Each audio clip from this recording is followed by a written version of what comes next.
नमस्कार, मैं हिमांशी राजपूत और आप देख रहे हैं भारत एक्सप्रेस डिजिटल। ओमान के तट के पास समुद्र में उस वक्त अफरा तफरी मच गई जब साइप्रस के झंडे वाले कंटेनर जहाज GFC गैलेक्सी पर हमला हो गया। जहाज पर कुल 11 भारतीय क्रू मेंबर मौजूद थे। हमले के बाद जहाज के इंजन रूम में भीषण आग लग गई और जहाज समुद्र के बीच रुक गया।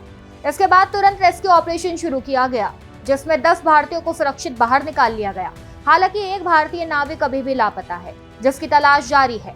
घटना के बाद भारत सरकार तुरंत सक्रिय हो गई। विदेश मंत्रालय ने हमले की कड़ी निंदा करते हुए कहा कि ओमान स्थित भारतीय दूतावास स्थानीय प्रशासन के साथ लगातार संपर्क में है और बचाव अभियान पर लगातार नजर बनाए हुए है। विदेश मंत्रालय ने कहा कि अंतर्राष्ट्रीय समुद्री मार्गों पर इस तरह के हमले बेहद चिंताजनक है और व्यापारिक जहाजों की सुरक्षा सुनिश्चित की जानी चाहिए। भारत ने सभी पक्षों से क्षेत्र में तनाव कम करने और बातचीत के जरिए समाधान निकालने की अपील की है। साथ ही कहा है कि अंतर्राष्ट्रीय कानून के मुताबिक समुद्री व्यापार और जहाजों की सुरक्षित आवाजाही हर हाल में सुनिश्चित की जानी चाहिए। भारत ने ओमानी अधिकारियों के सहयोग की सराहना करते हुए लापता भारतीय नाविक की सुरक्षित तलाश की उम्मीद जताई है। वहीं इस हमले को लेकर अमेरिका ने दावा किया है कि इसके पीछे ईरान की इस्लामिक रेवोल्यूशनरी गार्ड कॉर्प्स यानी कि IRGC का हाथ है। अमेरिकी सेना के अनुसार जवाबी कार्रवाई में ईरान के कई सैन्य ठिकानों, drone base, missile launch site और 9 सैनिक ठिकानों को निशाना बनाया गया। हालांकि इस दावे पर संबंधित पक्षों के आधिकारिक बयान और स्थिति पर अंतर्राष्ट्रीय स्तर पर नजर बनी हुई है।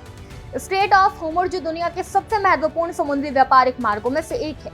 वैश्विक तेल आपूर्ति का बड़ा हिस्सा इसी रास्ते से गुजरता है। ऐसे में इस क्षेत्र में बढ़ता तनाव केवल क्षेत्रीय सुरक्षा ही नहीं बल्कि वैश्विक अर्थव्यवस्था, तेल की कीमतों और सप्लाई चेन पर भी असर डाल सकता है। भारत के लिए ये मामला इसलिए भी अहम है क्योंकि बड़ी संख्या में भारतीय नाविक दुनिया भर के व्यापारिक जहाजों पर काम करते हैं। ओमान के तट पर हुए इस हमले ने एक बार फिर अंतर्राष्ट्रीय समुद्री सुरक्षा को लेकर गंभीर सवाल खड़े कर दिए हैं।